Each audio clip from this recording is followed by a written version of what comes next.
तुलना. भला उसकी कमीज मेरी कमी से सफेद कैसी.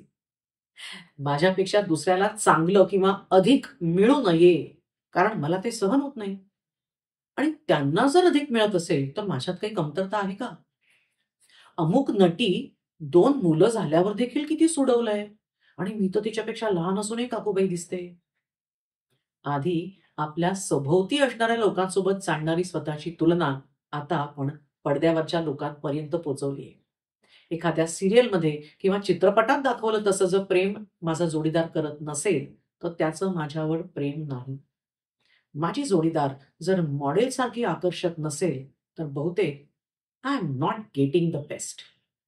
स्वतःच्या खऱ्या आयुष्यात जे मिळतं आहे, त्याची तुलना पडद्यावरच्या लोकांसोबत किंवा सोशल मीडियातून जे दिसतंय त्याच्यासोबत होऊ लागलेली आहे आणि यातूनच प्रत्यक्षातला आणि वास्तवातला प्रणय हा पडद्यावरच्या रोमॅन्टिसिझम किंवा पॉर्न फिल्मच्या तुलनेत मापला जाऊ लागलेला आहे. रिअल आणि रील मधल्या रोमॅन्टिसिझमनी कसे दुष्परिणाम होत आहेत, हे जाणून घेण्यासाठी येत्या रविवारचा भाग पाहायला विसरू नका.